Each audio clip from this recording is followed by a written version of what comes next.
Je pense que ce que je vous dis là n'est pas trop difficile, trop élevé. En tout cas, la Bible nous en instruit.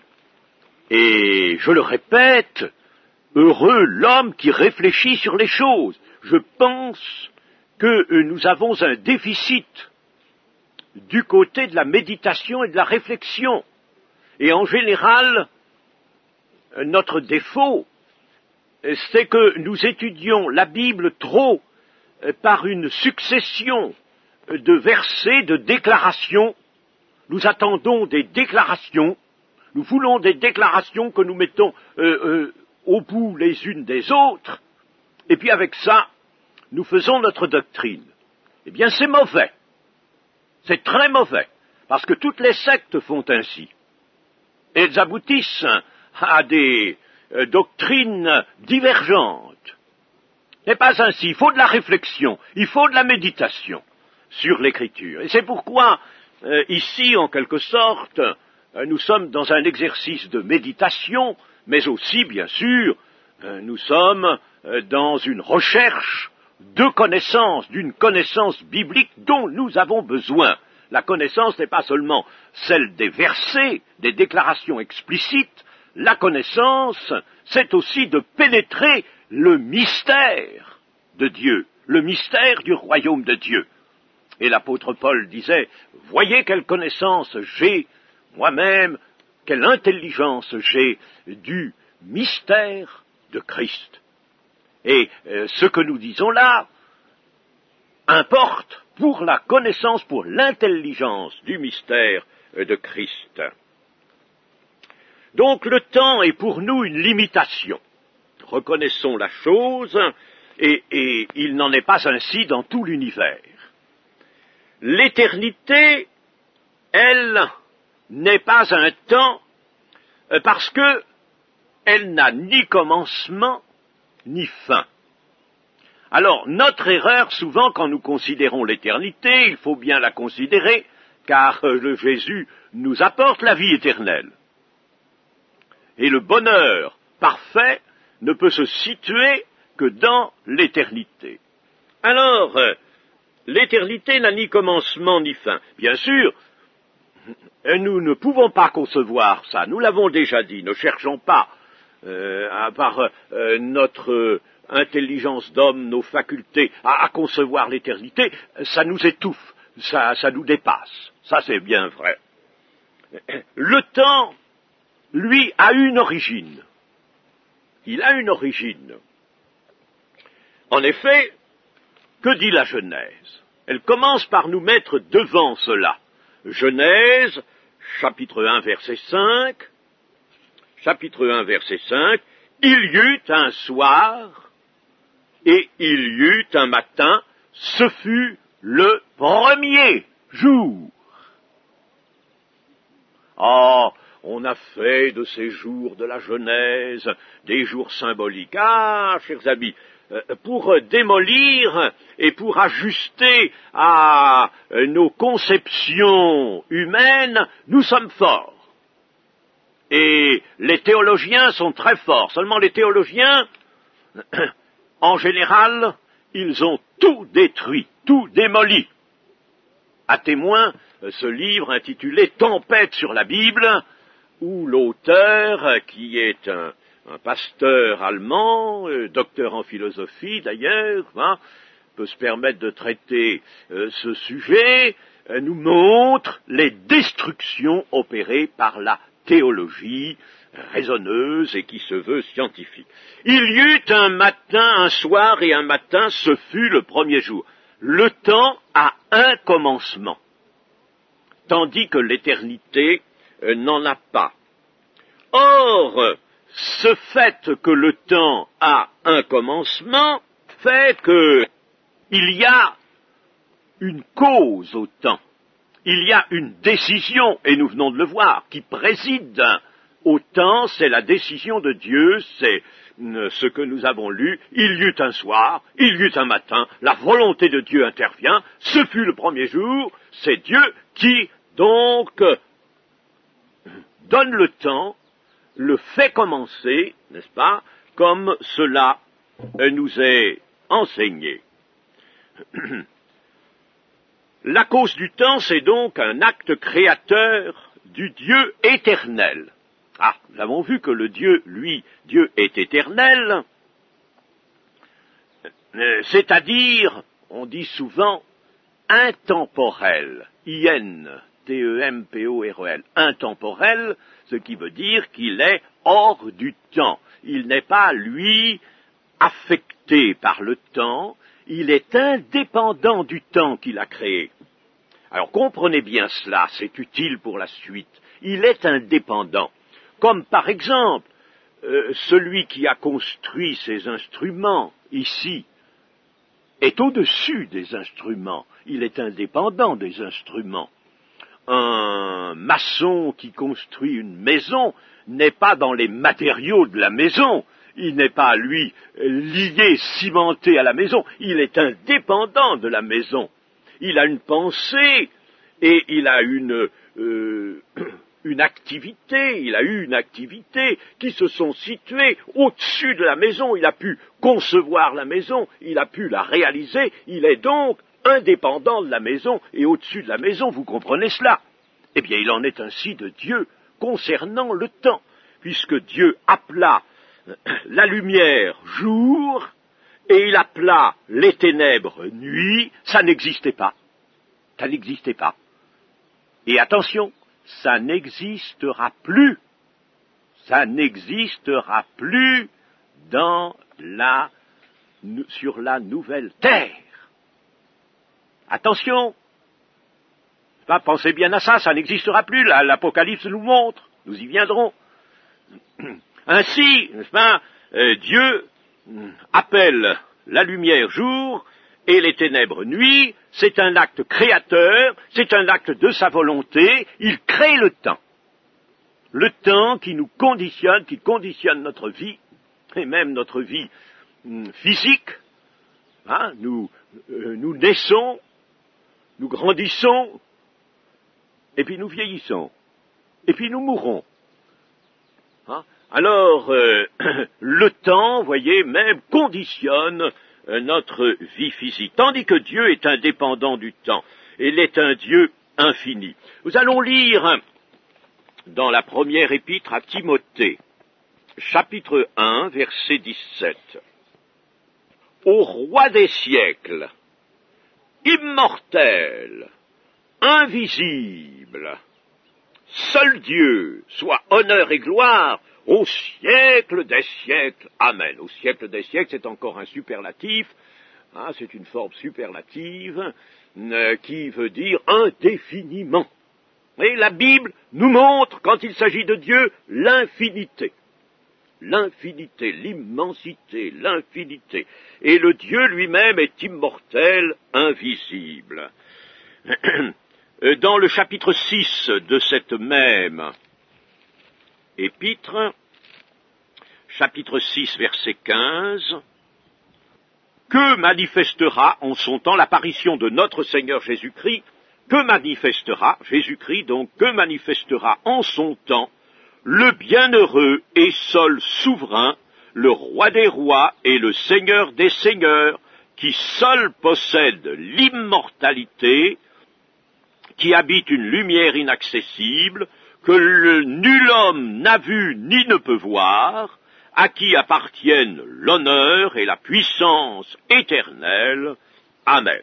Voyez comment la Bible s'exprime touchant notre Dieu. Ainsi, Dieu est hors du temps. Et je disais que dans la Nouvelle Jérusalem, eh bien, l'on retrouvera, et ce sont des hommes sauvés. Vous-même, mes amis, si vous voulez bien persévérer jusqu'à la fin, n'est-ce pas, rester ferme et être des victorieux, alors vous entrerez, vous aussi, hors du temps. Je vais vous le montrer, je vais m'appliquer à vous montrer cela ce matin, car il faut que vous en ayez la pensée de l'éternité. Eh bien, dans l'Apocalypse, au chapitre 21, lisons au verset 23. La ville, il s'agit de la Nouvelle Jérusalem, la ville n'a besoin ni du soleil, ni de la lune pour l'éclairer, car la gloire de Dieu l'éclaire, et l'agneau est son flambeau. Les nations marcheront à la lumière, et les rois de la terre y apporteront leur gloire. Ces portes ne se fermeront point le jour, car là, il n'y aura point de nuit. On y apportera la gloire et l'honneur des nations. Il n'entrera chez elles rien de souillé, ni personne qui se livre à l'abomination et au mensonge. Il n'entrera que ceux qui sont écrits dans le livre de vie de l'agneau. Est-ce que vous êtes écrits? Ah, bon, alors vous en avez l'assurance. Eh bien, cultivez-la, cette assurance, chers amis, et cultivez-la en vous préparant toujours de mieux en mieux à être vraiment séparés du péché, morts au péché, afin que vous puissiez revêtir la sainteté de notre Dieu. Alors remarquons une chose, c'est que l'état parfait de sainteté est indispensable pour être en dehors du temps, pour être dans l'éternité. On ne peut pas être dans l'éternité si l'on est encore tant soit peu atteint, travaillé par le péché. Il faut en être entièrement délivré, être vainqueur. Ça, bien sûr, c'est la condition d'ordre spirituel, elle est dominante. Soyez saints comme je suis saint, sans la sanctification, nul ne verra le Seigneur. Vous savez ces choses, n'est-ce pas? La condition spirituelle, c'est la condition majeure, essentielle, première. Et alors, lorsque nous aurons été rendus parfaits, car le Seigneur nous élèvera à la perfection, et il y a maintenant des esprits, les esprits des justes parvenus à la perfection. Ah, il y en a même beaucoup, des hommes, des femmes, qui sont dans la perfection. Hébreux 24, Hébreux 12, 24.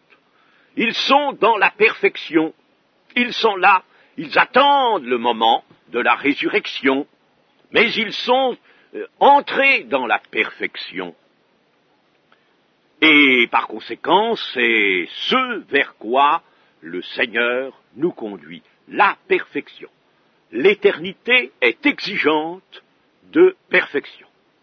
Pour être immortel, il faut être hors du temps comme Dieu, et étant hors du temps, ayant l'éternité, eh bien, il faut que nous ayons la perfection, la sainteté de Dieu et la perfection, bien entendu. Et remarquons ceci dans le verset 25, c'est que les portes de la cité nouvelle ne se fermeront point le jour, car il n'y aura point de nuit. Il n'y aura pas de jour, il n'y aura pas de nuit. Ce que Dieu a fait au commencement pour la terre, tout cela se trouve révoqué, c'était donc quelque chose de temporaire. Le temps lui-même était limité, temporaire. Il avait un commencement, il aura une fin. Et par conséquent, notre monde, c'est pourquoi nous ne sommes pas étonnés de voir que dans ce chapitre 21, au commencement, il y a Jean voit un nouveau ciel et une nouvelle terre, car le premier ciel et la première terre avaient disparu et la mer n'était plus. Et je vis descendre du ciel d'auprès de Dieu la ville sainte comme une épouse préparée, qui s'est parée pour son époux. Alors, ce n'est pas étonnant que la première terre disparaisse, et Jean voit paraître une autre terre, c'est-à-dire la première terre, celle-là, même après ce rétablissement qu'elle connaîtra lorsque Jésus viendra y régner pour les 1000 ans annoncés, eh bien, à l'issue de cela, cette terre doit disparaître. Pourquoi Pourtant, elle sera magnifique, elle sera belle. Et pourquoi doit-elle disparaître? À cause de la révolte finale de Gog? Non, pas ça. Elle doit disparaître parce qu'elle est liée au temps, et que le temps prend fin. Et il faut un nouveau séjour où il n'y ait ni jour ni nuit. C'est ce que nous avons lu. Il n'y aura ni jour ni nuit. Ce qui, en termes très simples, puisque la Bible emploie toujours des termes simples, aussi simples que possible, pour que nous saisissions, pour que nous retenions, eh bien, alors, il n'y a ni jour ni nuit, il n'y a plus de découpage de temps. Il n'y a plus de temps. C'est fini. Nous entrons avec Dieu. D'ailleurs, il nous est dit dans l'Apocalypse que les hommes seront en présence de Dieu. Il habitera avec eux. Ils vont faire tabernacle, habitation commune avec Dieu. Les amis, habiter avec Dieu. Alors il faut bien, puisque Dieu n'entre pas, lui, dans le temps, et qu'il est toujours hors du temps, il faut que nous soyons, nous aussi, hors du temps. Dieu qui est hors du temps domine le temps qui est son œuvre, il y exerce sa souveraineté de créateur, il exerce dans le cadre de la terre, nous l'avons vu, sa souveraineté de créateur, de Dieu juste, de Dieu qui aime, qui a créé en raison même de son amour, car le grand mobile de Dieu c'est son amour, alors lui il est souverain dans le cadre du temps, mais il est en dehors du temps. Il est écrit en Christ, Dieu nous a élus avant la fondation du monde. Il nous a élus par conséquent dans cette position qui est la sienne hors du temps, en dehors du temps, avant même de prescrire le premier jour, qu'il y ait une nuit, qu'il y ait un matin, ce fut le premier jour, avant de mettre en place le premier jour, le commencement du temps, le Seigneur nous avait élus. Pour nous faire paraître nous-mêmes dans cette même position hors du temps, par un passage à travers le temps. Est-ce que vous voyez que vraiment notre séjour sur la terre est un passage, et que ça ne peut pas être une demeure permanente, comme la Bible nous le dit? La communion avec Jésus-Christ nous fait apercevoir une vie élevée. D'ailleurs, notez bien ceci, c'est que Jésus-Christ nous donne la vie maintenant. Ça, c'est une chose que nous rappelons souvent. C'est maintenant qu'il nous donne la vie. Elle s'appelle vie éternelle, mais c'est maintenant qu'il nous la donne. Et c'est pourquoi j'aime souvent souligner que c'est la vie véritable. Ainsi, le Seigneur nous fait apercevoir une vie élevée, une vie véritable, et une vie affranchie du temps, puisqu'elle est éternelle. Vous ne voulez pas venir à moi pour avoir la vie éternelle. Pour avoir la vie éternelle, il faut venir à moi pour avoir la vie éternelle. Alors déjà, par conséquent, le disciple de Jésus, celui qui l'écoute, celui qui le suit, celui qui demeure en Christ, eh bien, ce vrai disciple de Christ connaît une libération. Connaît une libération, non seulement une délivrance de sa captivité qui provient du péché, qui provient de la chute qui agissait dans ses membres, mais une libération même au-dessus encore de la délivrance, de la puissance du péché. Et de la condamnation, bien sûr, et de la puissance du péché. Il y a délivrance de la condamnation, par le pardon des péchés, délivrance de la puissance du péché, mais il y a une libération, si dont nous parle l'Écriture, une libération plus vaste encore que ça. C'est-à-dire que la délivrance du péché, de la puissance du péché, permet une libération.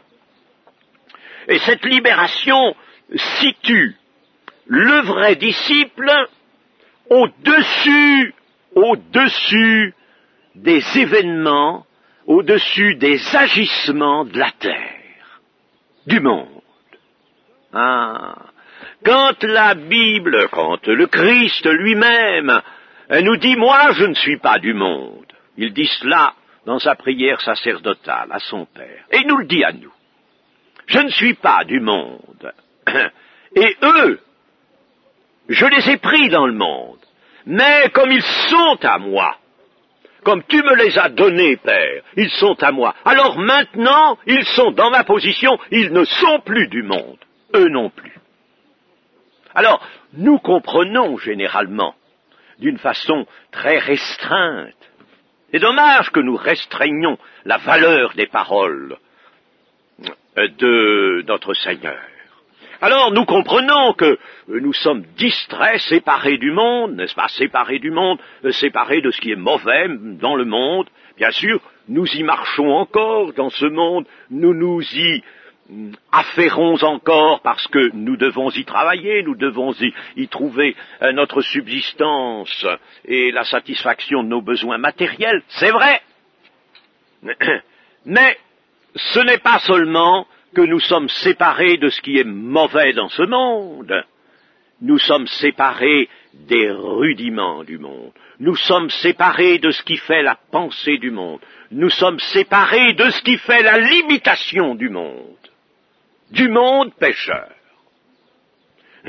Nous sommes séparés, et cette libération dont je parle nous situe au-dessus des agissements de la terre, étant donc d'abord affranchis de toute participation au mal de la terre, au mal qui est la caractéristique dominante du monde, nous sommes affranchis de la participation au mal, nous sommes affranchis des troubles terribles que connaît le monde de la terre, nous sommes affranchis des inquiétudes d'avenir, mais nous avons une libération qui nous porte plus haut encore.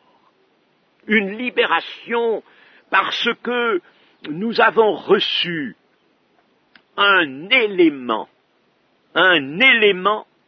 d'éternité. Nous avons reçu un élément d'éternité avec Christ. Car notre foi est une victoire sur le monde. Jean le dit dans sa première épître. Notre foi est une victoire sur le monde. Elle est donc une élévation au-dessus du monde enténébré. Et alors, nous comprenons que l'Écriture, voulant nous faire comprendre cette libération ascensionnelle, nous disent ce que je vais vous lire dans les Éphésiens, chapitre 2, et verset 6, attention, c'est Jésus-Christ, il nous a ressuscités ensemble, Dieu nous a ressuscités ensemble et nous a fait asseoir ensemble dans les lieux célestes en Jésus-Christ, afin de montrer dans les siècles à venir l'infinie richesse de sa grâce par sa bonté envers nous en Jésus-Christ. Mes amis, est-ce que la Bible peut exagérer? Pensez-vous cela, vous? Si vous pensiez cela, je serais obligé de vous gronder. Mais je n'ai pas besoin de le faire, car vous ne pouvez pas penser que la Bible exagère. Les paroles de la Bible sont vraies, puisqu'elle est la parole de Dieu, et tout est inspiré, n'est-ce pas? Alors, nous sommes assis dans les lieux célestes. Nous avons été ressuscités ensemble, bien que notre corps ne le soit pas encore.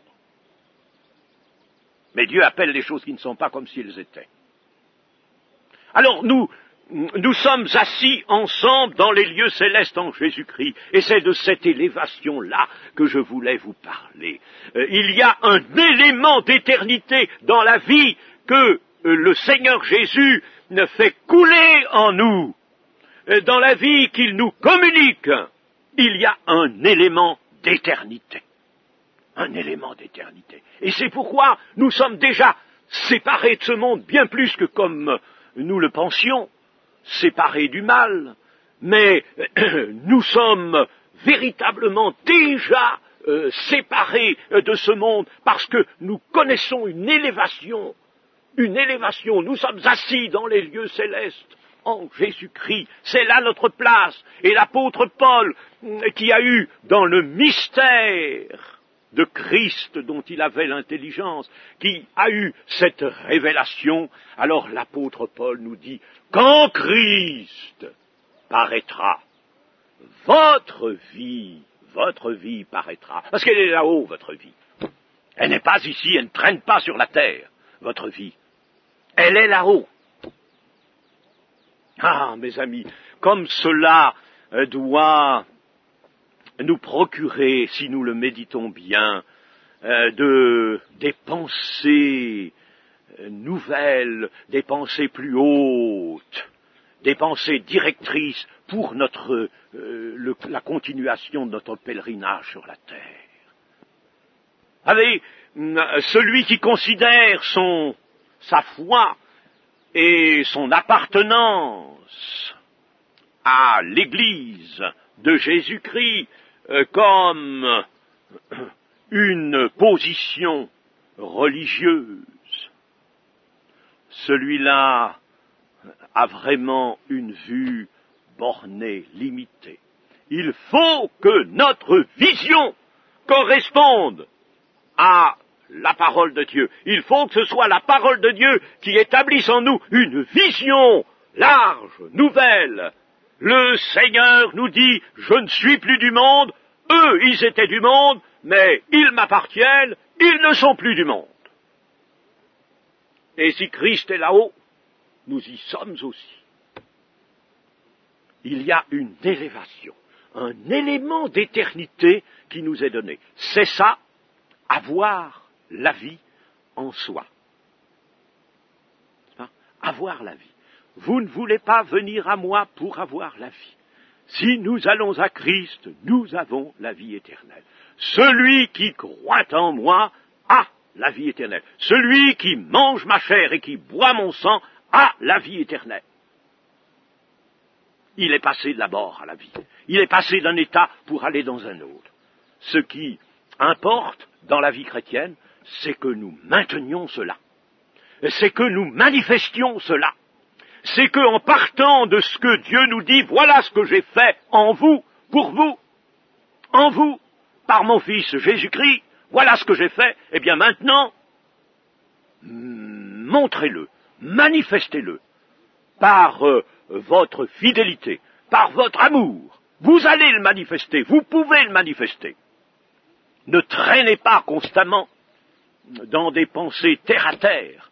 Manifestez ce que vous êtes. Vous êtes enfant de Dieu. Et alors le Seigneur nous dit, eh bien, soyez ce que vous êtes. Enfant de Dieu, vous l'êtes, nous dit l'Écriture. Enfant de Dieu, c'est comme, par exemple, un chef, le chef d'une nation, un roi, par exemple, qui dirait à quelqu'un, mon ami, je fais de toi un ambassadeur.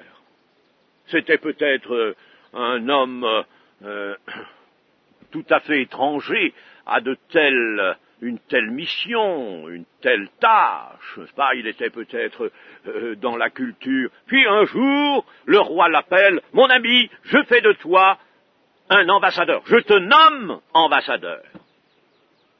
Alors maintenant, tu vas aller là où je te dirai, et il faudra que tu te manifestes comme ambassadeur.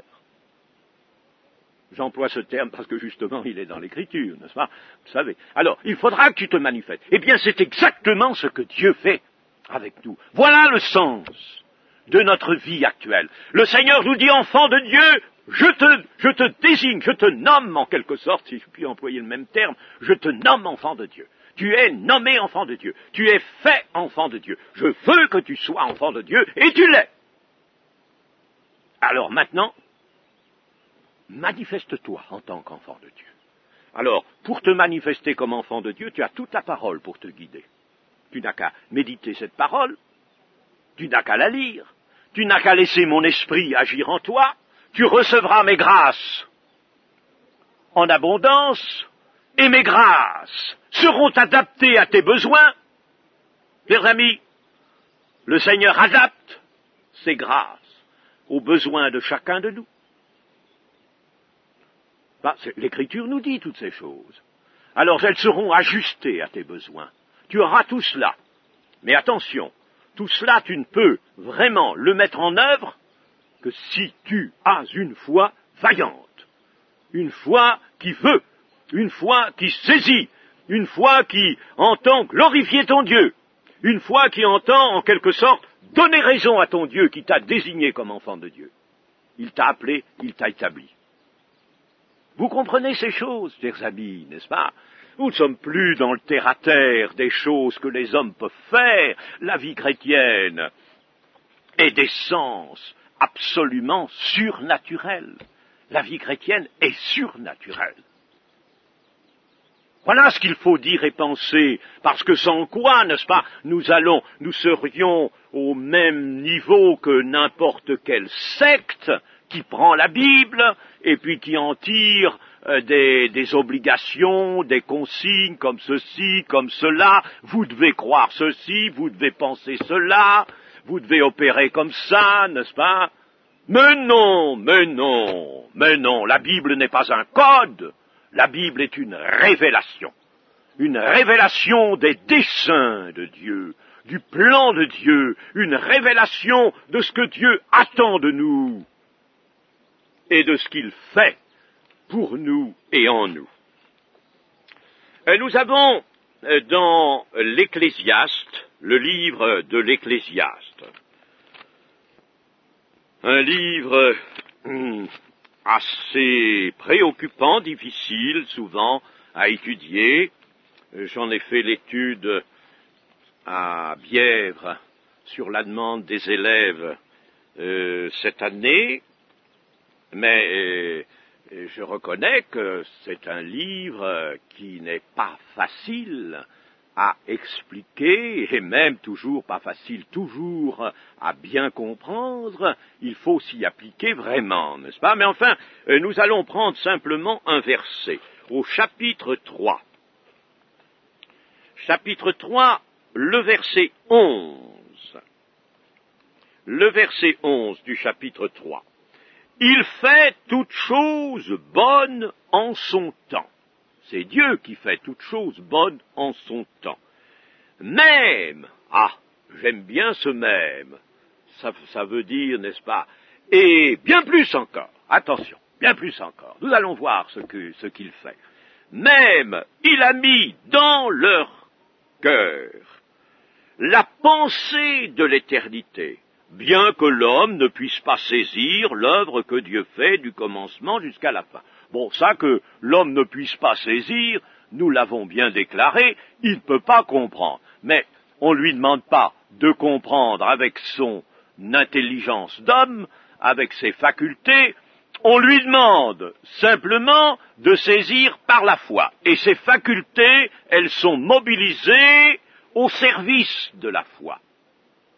Alors, ici, le Seigneur nous dit, il a mis dans leur cœur la pensée de l'éternité. Alors, qu'est-ce que cela signifie? Ce doit être important, puisque le préambule est « Il fait toutes choses bonnes en son temps ». Bien que notre pensée d'homme soit conditionnée par le temps, comme nous l'avons dit, il y a en notre esprit, en notre cœur, mais on peut comprendre aussi en notre esprit. Le cœur, dans l'Ancien Testament, c'est un petit peu, si vous voulez, une réunion de l'esprit et de l'âme. C'est assez curieux, la notion de cœur dans l'Ancien Testament. Il faut penser que, en somme, l'esprit, vous savez que l'homme est esprit, âme et corps. Très intéressant d'étudier ça aussi. Eh bien, l'esprit et l'âme, l'esprit qui est chargé des relations avec Dieu, l'âme qui est le centre des émotions, des pensées, des résolutions, de la volonté, c'est là, n'est-ce pas, que se forme tout cela. Eh bien, le cœur, c'est la réunion en quelque sorte des deux. C'est l'esprit conjugué avec l'âme. Voilà ce que l'Ancien Testament appelle surtout le cœur. Je dis ici notre esprit. Il y a en notre esprit comme un besoin, un soupir, un besoin. Soupir, ça ne nous étonne pas, puisque Paul lui-même le note, ce soupir. Même la création a un soupir. Il y a comme un soupir vers une permanence. En somme, le temps qui passe, le temps qui arrête des événements, qui arrête des vies même, tout cela ne peut pas nous satisfaire. Tout cela est une occasion de souffrance intérieure. Et il y a un soupir au-delà de ces arrêts qui se situent dans le temps, au-delà des fluctuations, pourrais-je dire, qu'apporte le temps.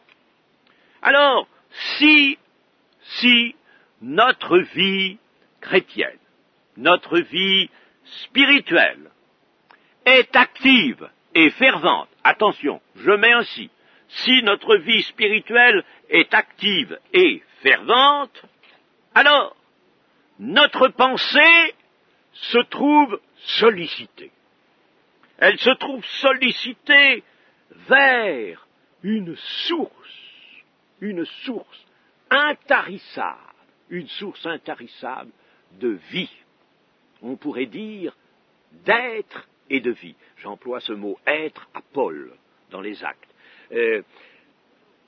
Vous voyez, n'est-ce pas, si vraiment nous sommes à Christ, qui nous a communiqué, comme je disais tout à l'heure, la vie éternelle, alors en nous, il y a un besoin, un désir qui nous porte vers une source intarissable. En nous, il doit y avoir en somme l'appel de cette vie éternelle, de cette vie impérissable. Nous l'avons, mais il y a un appel vers cette vie. On peut même dire que cet appel se fait ressentir chez des gens qui ne sont pas encore à Jésus-Christ, qui ne sont pas encore inconvertis. D'ailleurs, c'est bien ce que nous dit notre texte dans l'Ecclésiaste, ici.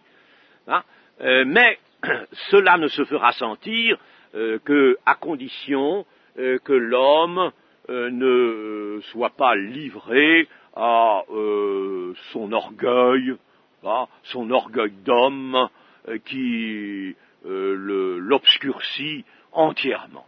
Si donc il n'est pas obscurci par son orgueil, mais il y a tout de même des hommes, il y a des hommes simples, il y a des hommes humbles, qui pensent un peu. C'est ce que notre texte ici nous dit. Nous sentons que le bonheur parfait, le vrai bonheur, auquel un homme ne peut pas manquer d'aspirer, ça, l'aspiration au bonheur, enfin, elle est chez tout le monde, même chez l'homme le pire, une aspiration au bonheur. Tout le monde aspire au bonheur, ou alors à moins que ce soit un suicidaire. Vraiment, n'est-ce pas, qu'il soit désespéré. Mais sans ça, dans l'équilibre normal de l'homme, il y a une aspiration au bonheur. Bien sûr, on va le chercher là où il n'est pas le vrai bonheur. Mais on aspire quand même au bonheur. On s'en donne, on veut s'en donner soi-même, on veut le prendre dans le monde. Hein, et on est déçu, bien sûr, mais il y a une aspiration au bonheur. Hein. Eh bien, nous sentons, nous, que le bonheur parfait a besoin de l'éternité. Il a besoin de l'éternité.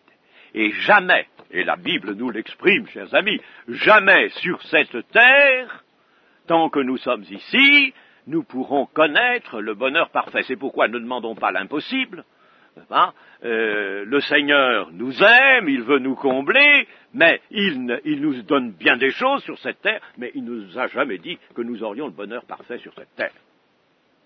Attention, parce que si nous l'avions, nous voudrions y rester. Hein? Oui. Et le Seigneur n'est pas du tout, lui, dans cette intention-là de nous laisser ici. Il veut nous sortir du temps et nous sortir de ce monde. Donc le bonheur parfait a besoin de l'éternité. Le bonheur parfait, nous sentons il doit être à l'abri des malheurs et de la mort, bien sûr. Il doit être à l'abri. S'il y a la mort, s'il y a les maux, M-A-U-X, s'il y a les malheurs qui soient là à nous menacer, on ne peut pas goûter le bonheur parfait. Il faut donc que ce bonheur parfait auquel le cœur humain aspire soit à l'abri des malheurs, à l'abri des séparations. Et vous savez ce que les séparations souvent occasionnent de douleur.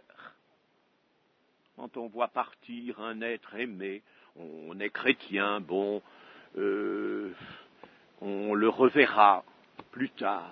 Mais enfin, il y a un déchirement, non? Il y a un déchirement quand même, n'est-ce pas? Une séparation, c'est douloureux. Alors, à l'abri, il faut que le bonheur parfait soit à l'abri de ces séparations, c'est-à-dire des pertes causées à l'affection, à l'amour, à l'union par le cœur. Alors, ce bonheur parfait se situe dans l'éternité. Il ne peut pas se situer dans le temps, il se situe dans l'éternité. Dans un cœur qui a été régénéré par la nouvelle naissance et qui est attaché à Jésus-Christ. Alors, il y a comme une évasion, une sortie, une libération, je disais tout à l'heure, du monde temporel, de ce monde actuel, régi par le temps. Il y a une évasion du monde temporel vers le monde supratemporel. Je l'appelle ainsi, c'est-à-dire au-delà du temps. L'au-delà, c'est ce que nous appelons l'au-delà, vers l'au-delà, n'est-ce pas? Le monde supratemporel, le monde qui est au-dessus de celui-ci, en dehors de celui que nous connaissons ici et qui est le monde temporel, le monde régi par le temps, par la marche du temps. Alors, il y a donc une évasion vers l'éternité. Vous voyez, il a mis dans leur cœur la pensée, le soupir, le besoin de l'éternité. Dieu a mis cela dans le cœur de l'homme. Et on ne peut pas l'effacer, ça. On ne peut pas l'effacer. Bien des témoignages d'hommes non convertis nous ont démontré suffisamment, et nous avons été heureux de pouvoir le constater ainsi par observation, en ce temps, nous a démontré que même chez les gens réfractaires à la soumission à l'Évangile, réfractaires à l'écoute de l'Évangile, eh bien, même chez eux, il y a ce soupir, cette pensée vers l'éternité. Et c'est tellement vrai que nos incrédules, irréductibles, nos incrédules, nos agnostiques, les gens qui ne veulent pas de connaissance, nos athées, les gens qui, par position qu'ils se sont donnés, sont contre un Dieu, contre Dieu, ne veulent pas de Dieu. Ils ont rayé Dieu, ne veulent pas. Parce que l'Évangile demande une humiliation, demande une repentance. Ça, le diable leur dit, tu sais, attention, et si tu te repens, tu es séparé d'un tas de choses que tu aimes, leurs œuvres sont mauvaises. Alors ils ne veulent pas de l'Évangile, ces gens-là. Eh bien, chez ces gens-là, athées, agnostiques, incrédules de toutes sortes, de tout ton, chers amis, il y a un soupir vers l'éternité. C'est tellement vrai qu'ils s'en vont chercher toutes sortes de systèmes, toutes sortes de d'institution, pourrait-on dire, due à l'imagination humaine, mais due aussi aux esprits méchants. Hein, ils vont chercher des groupements ésotériques, mystérieux, dans lesquels ils vont essayer tout de même d'assouvir ce besoin qu'ils ont d'une échappée de ce monde vers un monde éternel. Comme nous avons, nous, un grand bonheur d'avoir été appelés par Jésus-Christ, un grand bonheur, mes amis, attention de ne pas le mésestimer, ce bonheur-là. Et quel bonheur, et quelle grâce ne devons-nous pas rendre à Dieu de nous avoir appelés. Alors nous avons été appelés, notre bonheur est grand, parce que nous sommes en présence de Dieu, en présence de la vérité, en présence de la vie véritable, authentique. Et cette vie authentique, déjà, elle a pénétré nos entrailles, elle est entrée dans notre cœur, elle est entrée en nous, elle fera son œuvre, et elle nous conduira à la résurrection de nos corps, pour que, avec des corps célestes, des corps qui peuvent, eux, entrer dans l'éternité, nous soyons pour toujours en présence de Dieu. Que gloire soit donnée à son nom. Amen.